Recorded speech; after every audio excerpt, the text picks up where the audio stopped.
Hello, welcome back, croeso nôl. I hope you had a good break and that you had time to take a look around the main hall and take part in some of those demonstrations and of course to have some lunch. Mae'n braf iawn gweld chi nôl, diolch yn ddod nôl mor brydlon am 2 o'r gloch. So following the headlines covering the recent cyber attacks across the UK, this next session is more timely than ever.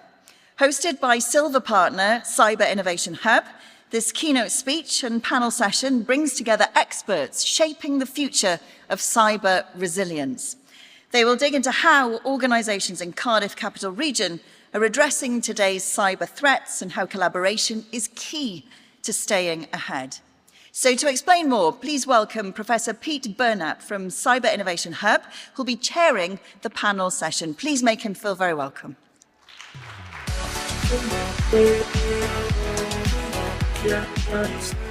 Thanks very much. Afternoon, everyone. Great to see so many people in the room and starting to fill up. That's lovely. Yep, as has been said, I'm Pete Burnap. I'm the director of the Cyber Innovation Hub, and our role really is to help organisations who want to digitise and move forward in an area of digital transformation to do it securely, help them with the skills they need and practice some of the activities that they need to do to make sure they're secure before they roll these systems out. As I've said, I'm chairing the session this afternoon. So we've got a short keynote for you. We're really lucky to have Paul Chichester, Director of Operations from the National Cyber Security Centre with us today. He's going to give you some reflections on the recent cyber incidents we've seen. And then I'm lucky to be joined by Justin Walker from Thales and Heather Lowry from Resilionics, who will join me on a panel with Chich to discuss some of the key points that I'm sure are at the forefront of people's minds. So without further ado, I will hand over to Paul and please welcome him to the stage.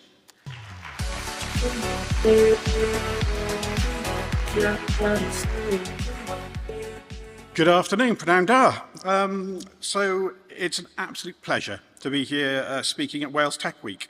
And also great to be coming back to my home nation to speak. I never give up an opportunity to come back home. So being from Wales as well, obviously I know sort of firsthand just what an awesome technology, tech sector and cyber security sector Wales has, and one that's powered by amazing research, innovation in academia and business. So that's why it's great to be speaking to you, but also to talk about the importance of protecting that fantastic work and protecting the intellectual property and the work and the operational work that goes into making that such a thriving sector in Wales. Now, by way of introduction, so I'm the Director of Operations at the UK's National Cyber Security Centre as part of GCHQ. And my sort of role as one of the sort of directors in the NCSC is really to think about sort of the threats that we face, but also how we counter and respond to those. So one of my sort of responsibilities is actually managing the national crisis management response for cyber events, which is probably why I'm going to put this down to it. If I phone a CISO, they never pick up the phone. And I think that's probably because they think I've got bad news for them. So we generally, not always true, but it's great just to phone them to scare them sometimes.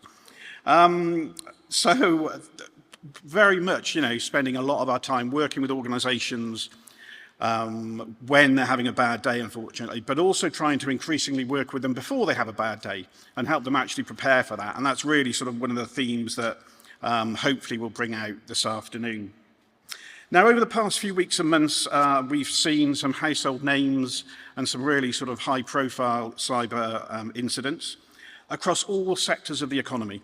So we've seen that in retail, to manufacturing, to health and to transport. And if you think about a lot of the disruptive attacks over the last year, we've had some really serious impact in that.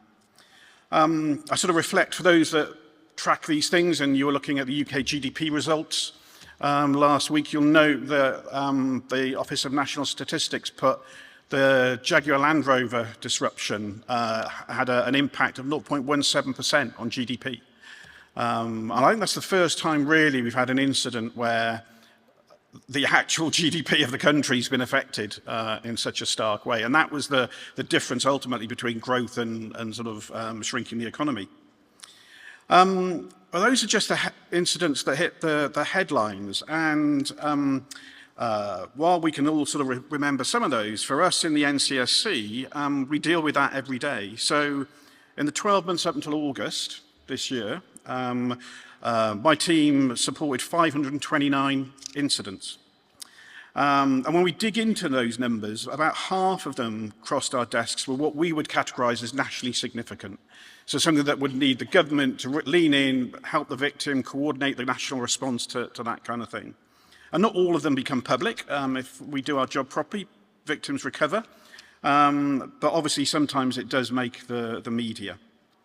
That means on average, we're dealing with 4 nationally significant incidents a week. And 18 of those were classified as highly significant. So you can think of the sort of JLRs and the co-op kind of big ransomware attacks as things that are, from our point of view, highly significant. Now, attacks which have a serious impact on government, obviously, as I've said, and the private sector also have a huge impact on the economy now. And I think that's where really sort of thinking about the agenda for the government, about growth, cybersecurity equals growth. There's not a sort of choice between the two. We have to make sure that our businesses are resilient and can recover quickly so that we don't have the kind of impacts on the sort of growth, the GDP of the country that we're seeing. Now, it'd be easy to look at those numbers and think we're kind of under siege, and sometimes it can feel like that. And we could sort of put our hands up and go, well, it's just not worth it. And I talk to a lot of businesses and organizations who kind of sometimes feel like that. But that is absolutely not the case. And I think, again, hopefully we can use this afternoon's session to really help organizations realize there's a lot that you can do. So I was going to sort of start by talking about who's doing these attacks. So who's actually out there trying to cause this harm? And the obvious one when we talk about ransomware is cybercrime and cyber criminals. And that is now an incredibly diverse, large ecosystem. Gone are the day where you've got sort of your cyber criminal sitting there doing the whole attack from start to finish, thinking about how they're going to monetize an attack. It's a real economy now. And so what we see is lots of different parts of that ecosystem working together.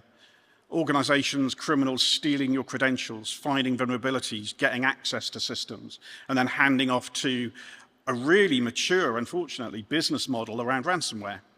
And so something that we call ransomware as a service, where if say I manage to gain access to a system, but I don't really know how to do ransomware, I can go to a provider, a service provider for ransomware, and I can get them to do it for me. And they'll take a cut and I take a cut. Some of these ransomware groups have IT support. So they actually spend a lot of time helping the victims that they're extorting have a good user experience, good customer experience, so that they build up their brand and make sure that they get paid in the future. And so when you actually look at that ecosystem, it is incredibly professional and one that really now is something that takes a lot to understand, but also increasingly hard to counter.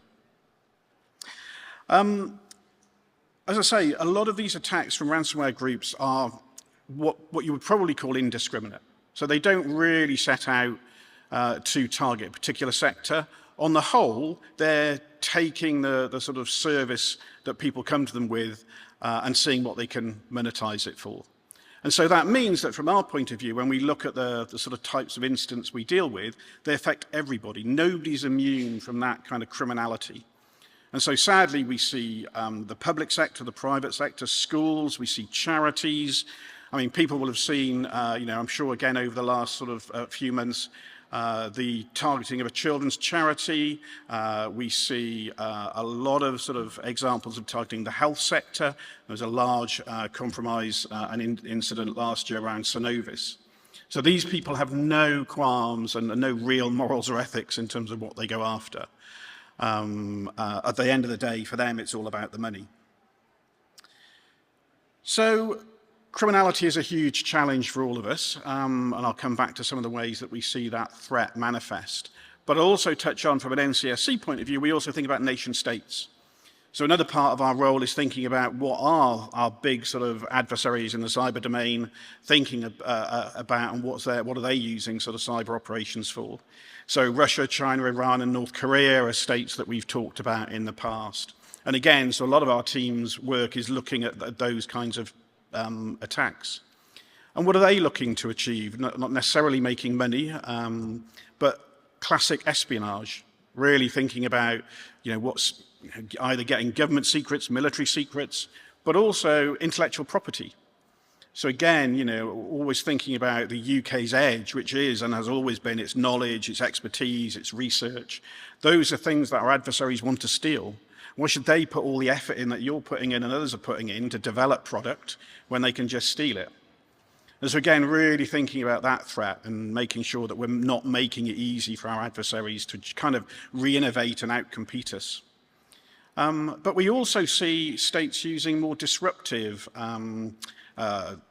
techniques, so sabotage and coercion. And for those that have been tracking the Ukraine conflict over the last couple of years will know that Russia's been using cyber capabilities to really disrupt and integrate into their military campaign. Sort of classic example is the targeting and disruption of Viasat, the communications that the Ukrainian military were reliant upon in the first few days of the crisis. And so really seeing our adversaries integrate that into more disruptive attacks. I kind of said that it's not mainly for money, but obviously the North Koreans seem to spend a lot of their time being very successful at stealing a significant amount of money globally to fund things like their nuclear program. Again, we've talked about not just the cyber element of that, but there's quite a significant amount of IT workers that they're trying to sort of infiltrate into companies. And so again, it's not just cyber, but also there's a personnel security risk in all of that. So again, that's a lot of threat out there. We can sort of be worried and sort of thoughtful about that. But actually, a lot of the things that these people do and a lot of the techniques they use are things we know. One of the things we do when we do incident response is we actually do a huge amount of lessons identified and root cause analysis. So what we're trying to do is take all of that learning, take all of that work that we have from those incidents, and then play it back and say, look, these are the kind of things people are doing. So when I look at that, I mean, I would say, a significant number of incidents we deal with still rely on spear phishing. They still rely on social engineering. You still have business email compromise. If you think about Scattered Spider, which is the sort of group that has got a lot of attention recently, their technique was about socially engineering call centers. It was about actually getting people to give them access by just purely social engineering. So it's not all about technology. Spear phishing and the sort of social engineering elements we're seeing at call centers still means that that is still a challenging problem. And there are some technology solutions to that, but there's also some user education and user awareness to that. And whenever you think you've finished that sort of user education, it's about time to start again. Right? You constantly got to keep reiterating that. We're also increasingly seeing, and I sort of touched on this talking about ransomware, the credential theft. So stealing user credentials now is an industry. There's an entire part of the cyber criminal ecosystem that is out there looking to steal credentials, to monetize them. We see a lot of malware, again, that is purely designed to steal credentials. And I think a lot of people think about multi-factor authentication. That is a really important countermeasure to some of those. But also, cyber criminals and others are now stealing not just your usernames and passwords, but effectively the tokens, the cookies, the things that actually your browser uses or you use to maintain access to the service at the other end. And if you think about when you authenticate to an online service, you might type in your username and password, you might type in your two-factor authentication, but you don't do it every time. You don't do it every 5 minutes usually. And so you have a persistence, and the adversary, if they can steal that sort of token, can replay it. So you still have to be thoughtful about how the adversary is gaining access. And we see a lot of credential reuse and cookie replay kind of attacks. Increasingly, we're seeing edge devices, as we would call them, being targeted. And actually, if you look over the last 12 months, 2 years more, an increasing amount of vulnerabilities, what we say in our sort of cybersecurity world, 0 days. Vulnerabilities that are being discovered by the adversary before they're discovered by the vendor. And so thinking about, historically we would always say, and we still say, patch. Make sure your systems are patched. But that doesn't mean you'll be invulnerable. It just means that you're making it harder for the adversary. And an increasing number of actors are using that kind of capability. For those that were tracking the recent CLOP ransomware targeting, they were using a zero-day vulnerability, again, in a product to gain access. So you can't patch against that. So you have to think about, how am I putting layers of defense in this ecosystem to slow down my adversary? Shadow IT, I know something that doesn't get a lot of sort of mention, I don't think, or certainly not enough. But certainly the number of incidents we deal with where the organization we talked to didn't even know they had the server or had the machine that had been compromised. It was left there by a developer. It was left there by actually a third-party supplier they'd given access to. It was a piece of IT that had just gone unloved for a long period of time, and the adversary had exploited that.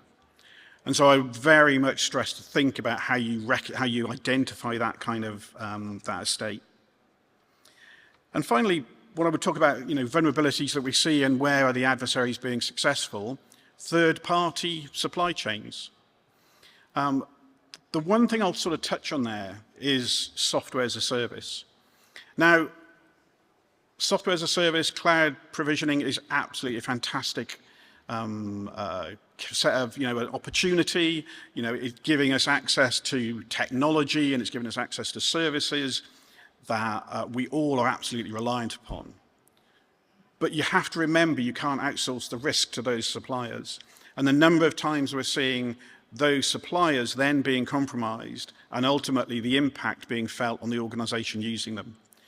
So what I would say there is really think about the software that you're using, think about where it's coming from, think about your software as a service suppliers, how much do you trust them, and what would you do if they were compromised?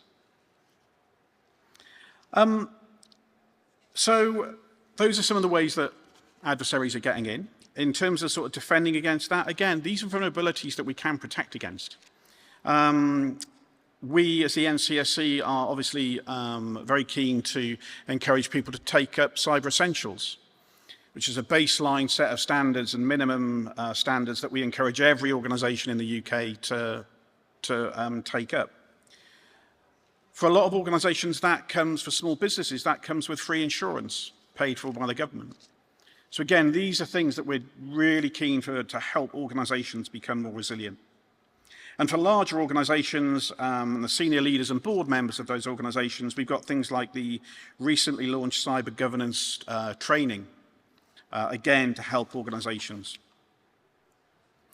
So that's a sort of very quick summary of who's out there trying to steal our money, our data, disrupt our services, how are they doing it? And, there's a huge amount of information out there provided by the NCSC and others to help you be resilient. But the message from us is that that is not a 100% solution. And so everybody now has to really think about when you're compromised, when you have a bad day, not if. And really encourage organisations to think about what they would do in those scenarios. Orgs must also know what they will do to get through and recover from that attack. And so, again, sort of the conversations that we try to have with boards and organisations now.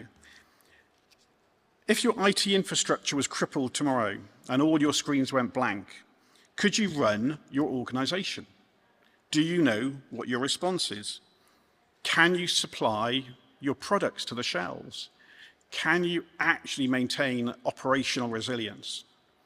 It's not just about recovering from the IT incident at that point. And as we've seen in the big sort of incidents this year, it's actually the operational impact that is arguably the biggest, not being able to get your product out there, not being able to sell it, not being able to have your workforce coming in and producing the product in the first place. So preparation is absolutely key in all of those things. And again, one of the real sort of messages that I'm keen to sort of stress is how encourage you all to think about what you would do in those scenarios. So I sort of think about pulling some of those threads together and hopefully giving you some thoughts to go away with, certainly from my perspective. Are you doing everything you can to defend yourself? Are you actually managing the risks? Do you know the risks you've got? Have you thought about your supply chains? Have you thought about the software as a service offerings that you're taking? Have you really thought about the risk? Where is your data? One of the sort of key things we see very often is organizations not knowing what data is critical or what servers are critical until they've gone offline. And it's really hard these days, but that is certainly one of the key messages, is really know what you would need to rely upon. Because I can assure you that the criminals do. The criminals absolutely know how to get the most money out of organizations. We've even seen criminals actually, one of the things they do is actually go and download your cyber insurance policy to know what your limit of liability is on your insurance. We've seen them negotiating with victims about it's cheaper to pay a ransom than it is to pay an ICO fine. That's not true, by the way. But they are very adept at understanding you and your systems and how to cause you the most harm. So do you know what would cause you the most harm? And if they are successful, what is your response and recovery plan? Do you actually know, if all of your IT went tomorrow, what you would do? Do you know who would be in charge of that incident? Do you know the roles and responsibilities of your board? Do you know what your IT team is doing? Do you know that actually 3/4 of your IT team are actually on vacation? Actually think about the resilience of your organization. Do you have a plan? And then if you've got a plan, have you exercised it? That is another really strong, important point. And not ideally, a lot of organizations, it's fantastic, organizations do an exercise once a year. You need to be doing it continuously. You need to be learning continuously. You need to be thinking about what would happen in a bad day. Have you tested those plans and have you had exercises? Another key common sort of issue we have, and I want to sort of stress, do you know where your backups are and have you tested them? Because that's another thing. I genuinely, sadly, the number of times, pretty much every organization that we deal with has backups. Brilliant. But it turns out they're either on a platform that's accessed with the same domain admin accounts that everything else is accessed with, which therefore have been encrypted as well or made inaccessible. So where are your backups and have you tested them? Again, we've had circumstances where we've had a very confident victim in the first 24 hours only to find that they couldn't actually bring their data back online. Backups didn't work. So I think finally my message in all of that, and hopefully we can pick up in the panel session, there's a lot you can do to make yourself resilient. There's a huge amount here that you can absolutely make things harder for the adversary. And as good as they are, and as much as you see out there about the hype around the capabilities of these people, there's still a huge amount you can do as an organization to manage your risk. But you have to also accept that there will be a day where those defenses don't work. And so preparing for that day and being resilient and really thinking through what you would do, how you would act, how you would perform, through potentially weeks and weeks as well. It's not just about having a team that you burn out in 72 hours. What do you do when they burn out? Really thinking through your own resilience and the operational resilience now as well, because this isn't just an IT issue. This is fundamentally a business issue and potentially one that is sadly putting companies out of business. On that cheery note, I'm going to invite Pete and my panel members to the stage, but thank you very much.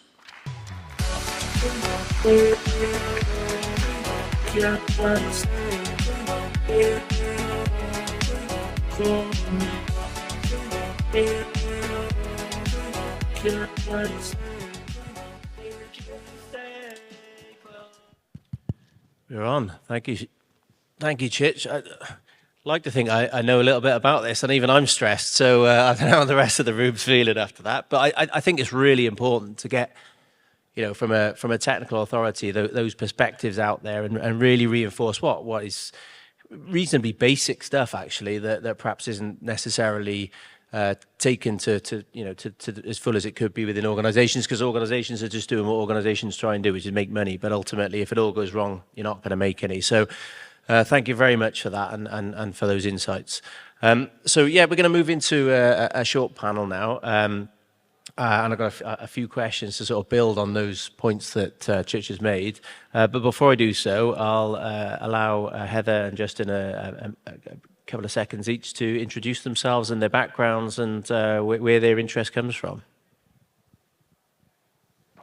Excuse me. So I'm Justin Walker. I'm from Thales, and I look after our digital solutions across the whole of Thales UK, which, of course, a key element to that is cybersecurity. We have particular relationships with the NCSC, but we also provide a lot of things that are in your pocket right now, like your SIM card, your driving license, your passport, probably one of your bank cards, all of which is part of the infrastructure that Paul was just talking about. And therefore, we're very keen to make sure that not only are we cyber secure, we are very keen to make sure that all of our customers remain cyber secure. I'm Heather Lowry. I'm a cybersecurity professional. I've worked as a Chief Information Security Officer primarily in public sector roles, and I also have security advisory roles in the private sector as well. Brilliant, thanks very much. So to start with the first question, so we've heard a lot there about the importance of practicing incident response, so not landing on your plan on day one when you've just been attacked. So in your experience, what does effective preparation actually look like? And I guess when you go in and you engage with whoever you're engaging with on the other side of the table, what are the most common blind spots that you see when you're called upon, I suppose? So Justin, if I start with you on that one, and we'll offer it out. Well, I thought actually, in many ways, Paul gave the answers in his keynote speech, which is very good. But I thought there was one point that was particularly strong, which is that if you think you've got it under control, I mean, you didn't actually use these words, but if you think you've done all the work, then you've only got to start again. You could keep going round. And I think complacency is probably the biggest threat.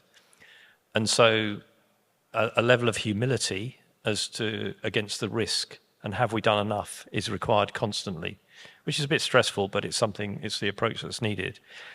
And I think really there are two principles that I'll just highlight, and then I'll hand over to Heather. First of all, protect your data wherever it is. And actually, I've gone in the wrong order. The first thing, which again Paul did mention, is understand the risk. So really understand the risk, understand which data is most critical. But then probably these days with the tools available, it's not hard to literally protect all your data. And you might say, where do I protect my data? Because it's used a lot, it's pushed around, does different things. And the simple answer to that is everywhere. Because we're all toying with trying to use AI, and we'll come on to that a bit later. But as you pass through that process of using AI, you need to make sure that what you input and what comes out is protected constantly. I would just add to that, and I think Paul covered this as well, but clear ownership and decision-making structures are really important. So knowing the roles and responsibilities when you go into an incident, and having clarity as well on who can make high-risk decisions like shutting down a system, taking systems offline if necessary, the ransom negotiation posture. So being really, really clear about decision-making frameworks up front. I think in terms of common blind spots, from a public sector perspective, I think there's often a heavy reliance on, or there's often key person risk. So, a reliance on informal knowledge and heroic individuals, and I think that can be particularly, it's particularly important to manage that. I think Paul mentioned as well, you can't burn out your team in the first 72 hours if you're going to go on for weeks or months. So really important to be aware of that key person risk. And also the other point that really resonated was in terms of recovery priorities. So making sure that you're really clear about what your most critical data is and what your most critical systems are. And that is decided in advance, because you don't want to be deciding that in the heat of the moment. And then just finally, I think supply chain integration and supply chain risk. And some of the ways to mitigate that are by exercising in advance across organisations or even across the sector that you work in, not just stopping at the organisational boundary, but thinking about the whole ecosystem that you're part of. Thank you. Chich, was there anything else you wanted to add to that? Thank you. I mean, I think I'm going to double down on a few points that were made. I think roles and responsibilities, knowing who's in charge. The point you've mentioned, I really wanted to pick up as well on knowing who's in charge to turn things off. That really being clear, because very often that really important, very in the moment decision making is something that will save you as a business. But if you don't know who's in charge of that kind of decision, that will, hurt in the long run. I think the other thing in terms of that's really, I think, coming out in the sector and in our business now is actually, and we touched on the resilience of the teams that do this. Having worked with some amazing people over the years who've gone through this as an organisation, actually the mental health and the resilience of your teams as they go through this is really important. And I think it's something to sort of reflect on, that this can go on for days, weeks, or even longer. Some of the organisations we work with, yes, when they're out of the media, but there's still a 9-12 month recovery piece in place, and the impact on that. And people carry a huge amount of guilt as well in terms of they think it was their fault or they think they could have done something different, and I'm really keen to stress that, at the end of the day, you've got to be there to support your teams and you've got to be there to support your organisation through this, because it can be a really difficult experience, and Heather's been there and gone through it, and so it's really important to sort of remember your teams in that respect. Amazing, thank you. So those are great insights, and on the face of it, for many people in the room, they'll be from perhaps smaller organizations and organizations that are not necessarily where cybersecurity isn't their first and foremost thought every day. They do seem like quite basic things to do, but they also seem like quite time-intensive, resource-intensive things to do as well, particularly if you're a smaller organization. So I wonder if you could offer some thoughts on, what are the main barriers, I suppose, that prevent organizations from running meaningful incident response and prep exercises, and how can leaders of those organizations, because there is a strong leadership role here, you need to know roles and responsibilities, and where does that sit? How do people overcome those, especially if they haven't got a very big budget? So Heather, shall I start with you on this one? Happy to. So I think you can start small. So tabletop scenarios and exercises it doesn't need to be particularly elaborate. There are free resources that are available to support that. I think the NCSC has free exercise in a box scenarios, and they can be really good team building and collaboration exercises. So see it as part of your business operations, not as something that you do just to deal with an incident response. It's, doing a tabletop scenario is a really good way to build cross-functional collaboration anyway, to make your teams more effective, and it also has the benefit of helping you in a crisis situation. But I've personally always found them valuable and also quite fun for teams to do as well. So see it as part of your normal way of working. And then I think the other thing is really just not to see incident response as IT's job. If you're lucky enough to have an IT department, even then don't see it just as IT's job. Paul touched on this, it's an organisational responsibility. And just seeing it as something that you do as part of your business resilience planning, I think is whatever size of organisation you are, you're able to do that.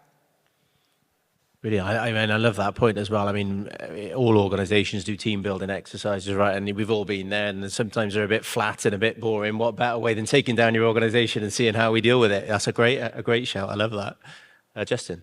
So we've already touched on leadership, but I think it's interesting. I mean, who in the room, you don't have to answer the question out loud, but who in the room is not understaffed in their operation or stretched in what you do every day? And that applies to industry trying to compete as much as it applies to government and academia as well. And then who in the room isn't potentially undergoing some transformation program because the operations people believe we need to do things differently?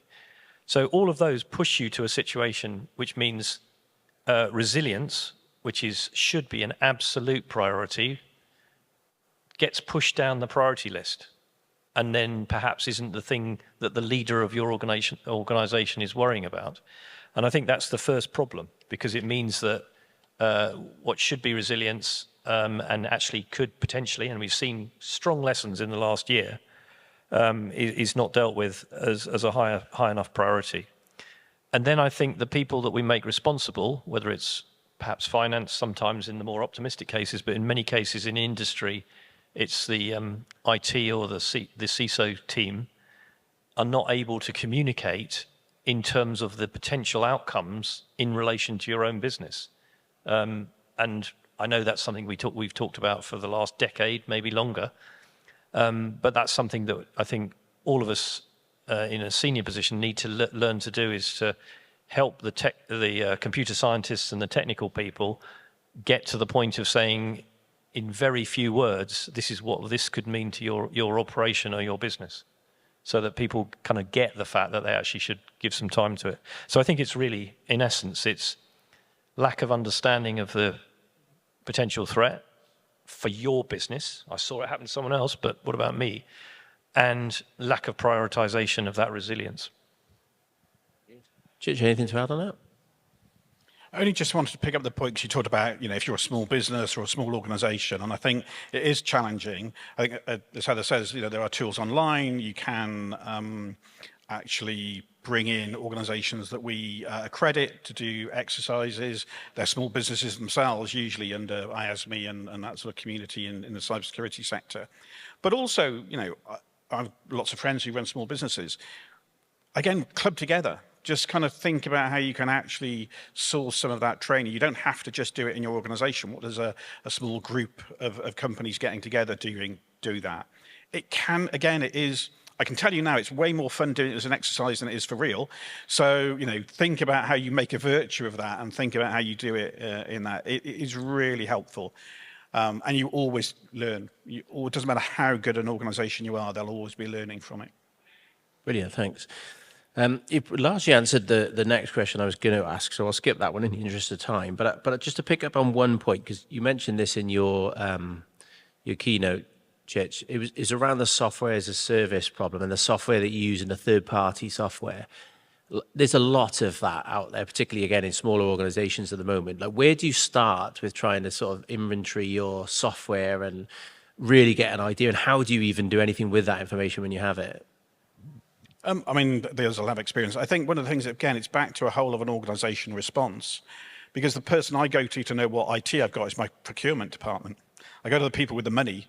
I go to my finance director. I go to places that will kind of be the central sort of point for that. Certainly, I know, I'm sure, other organizations, everybody's buying technology now. You can't control that, but you can actually think about how you control that through procurement.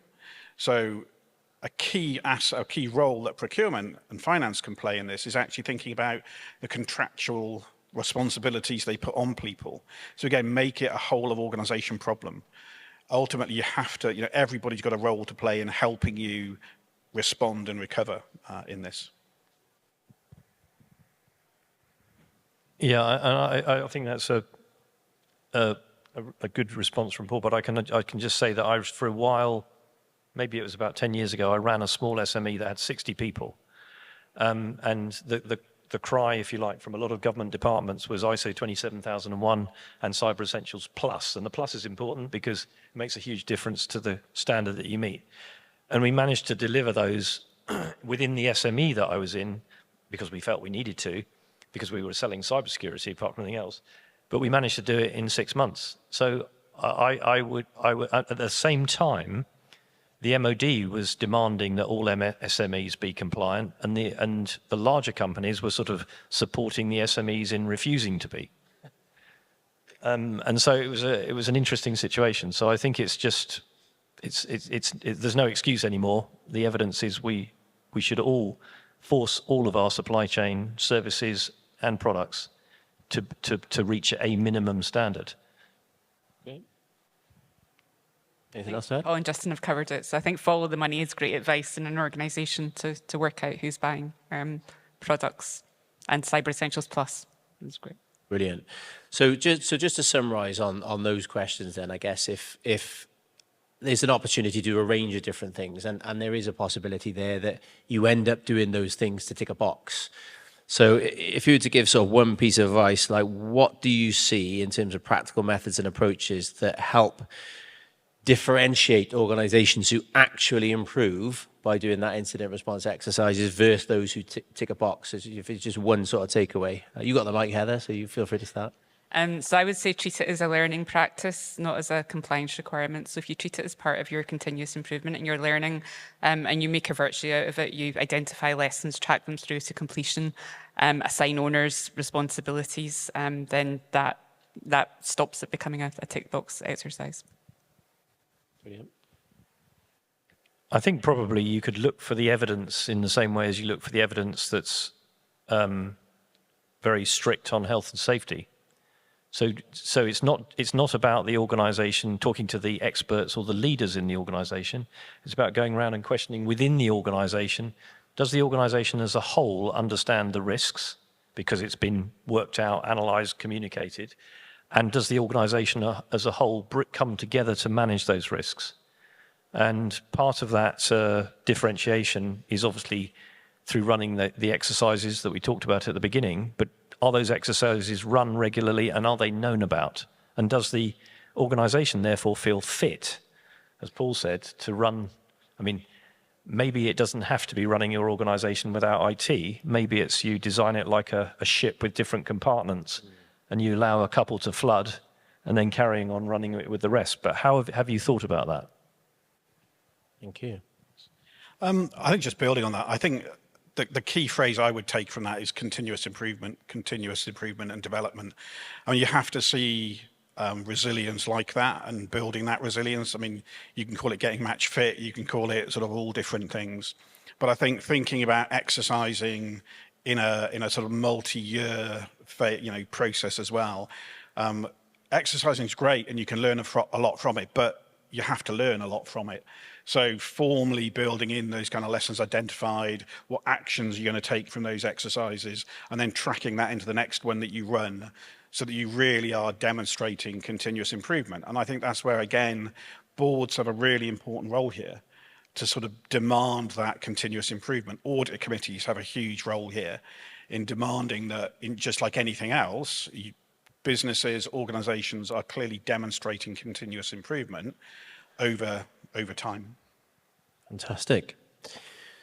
So, running out of time, unfortunately. It's gone very, very quickly, but I've got to ask the last question, which is around the future. Where do we think we're going? I know it'd be probably dozens of people in the room itching to ask about the AI question, but I'll frame it in sort of an open way. So looking ahead, how do you think incident response is going to need to evolve in the next few years? That could be automated AI attacks, supply chain risk, more tighter regulation, whatever you think might be. Where do you think we're going to need to think about next in our incident response exercising? Just 1 point each to wrap us up. You're going to wait. Chich is going to wait. Go on, I'll go first. I think the key thing there actually, and maybe sort of just reiterating, the more that our adversaries can automate, the more that they can increase their productivity through technology, the more we have to prepare. You can't make snap decisions in the moment without preparation. You know, your adversary is going to be working at pace. So that preparation, that exercising is only going to become more important.